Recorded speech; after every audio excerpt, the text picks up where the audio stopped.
भाई और बहनों, नमस्ते। मैं आपका पसंदीदा पनवेल महानगर पालिका आम चुनाव 2025-26 का निर्दलीय उम्मीदवार के रूप में आपके सामने प्रभाग क्रमांक 16 से मैं खड़ा हूं। आप सभी मुझे पहचानते हैं। मेरा संकल्पनामा आपके घर तक पहुंच चुका है। आप लोगों को सड़कों के बारे में जो समस्याएं हैं उसके बारे में लिखने वाला केवल या उसके बारे में आवाज उठाने वाला केवल मैं ही एक उम्मीदवार हूं। इसे ये बताने में मुझे जरूर अभिमान या गर्व महसूस होता है, क्योंकि अन्य कोई भी पार्टी का उम्मीदवार हो उस उनको सड़कों की जानकारी नहीं है, सड़कों के रूल्स रेगुलेशंस मालूम नहीं है, इसलिए वो कहने के लिए उनके पास कुछ नहीं है। अब तक मैंने जैसे बोला था कि बंगलो प्लॉट पे जो जुर्माना लगाया हुआ है उसे मैं माफ करवाऊंगा, वो होने वाली चीज है। इसके अलावा आज जो मैं आपके सामने सब्जेक्ट या विषय रखने वाला हूं वो उसके आगे का है। उसके लिए हमको काफी दूर तक लड़ाई लड़नी है। ऐसी कहावत है कि जब तक बच्चा रोता नहीं है तब तक माँ भी उसे दूध नहीं पिलाती है।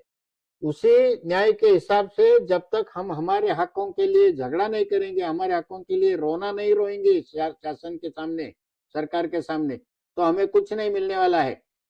मैं आपको कुछ पेपर्स कटिंग दिखाने वाला हूं। उससे पहले मैं ये लड़ाई किस बात के उसका जानकारी देना चाहूंगा। अब हमको इसके बाद लड़ाई लड़ना है कि सिडको को हटाओ और नवी मुंबई बचाओ। सिडको इसलिए हटाओ, जब जब फ्लैट बेचा जाता है, कोई गाला बेचा जाता है तो उसका ट्रांसफर चार्जेस सिडको लेती है और हमें भरना पड़ता है। इसलिए और सिडको ने जो जमीन हमको दी है वो लीज पर दी हुए। हमारा कहना है कि लीज हटाओ और वो फ्री होल्ड करो। इसके बारे में 2017 के जब आम चुनाव पनवेल महापालिका के होने वाले थे, उस समय तत्कालीन मुख्यमंत्री तथा आज के मुख्यमंत्री माननीय देवेंद्र जी फडणवीस जी ने खारघर की सभा में एक सबको आश्वासित किया था कि चंद दिनों में सिडको हम हटाएंगे। ये मैं कुछ पेपर्स कटिंग दिखा रहा हूं। यहाँ पर लिखा हुआ है 2017 के पेपर से, नवी मुंबई 2 महिन्यात सिडको मुक्त, हे मुख्यमंत्री का आव्हान है। उसी तरह से नवी मुंबईतील जमिनी भाडेपट्टा मुक्त, यह भी 2017 का पेपर है। उसके बाद 2024 में जब सिडको के चेयरमैन पद पर संजय जी सिरसाट थे, उन्होंने कहा था कि हस्तांतरण शुल्क रद्द करना चाहिए, उन्होंने भी आश्वासन दिया है। ये तीनों पेपर, ये 24 का पेपर है 2000, ये दो पेपर्स मैंने पहले दिखाए 2017 के हैं। यानी आज उस आश्वासन को 8 साल पूरे हो गए, लेकिन कुछ शासन के ऊपर रू तक नहीं, जू तक नहीं रेंगी है। इसलिए आज हमको इस चुनाव के बाद भी निरंतर हमें हमारे प्लॉट्स, हमारे भूखंड फ्री होल्ड करके हमारी सोसाइटी के नाम पे ट्रांसफर कर दो और हमें आसानी से या शांति की चैन की नींद सोने की बात कर दो। इस तरह से हमें सिडको के ऑफिसर्स के सामने और मुख्यमंत्री के सामने, सबके सामने हमको जाना है। इस जाने के लिए कोई पद होना जरूरी है, इसलिए मैं ये चुनाव लड़ रहा हूं। आप सबको मैं आश्वासित करना चाहूंगा कि हमको अगर ये लैंड हमारी फ्री होल्ड करवानी है, लीज होल्ड हटाकर फ्री होल्ड करवानी है, अपनी सोसाइटी के नाम पर इस लैंड का ट्रांसफर करवाना है, क्योंकि हम जल्दी रीडेवलपमेंट के लिए जाने वाले हैं।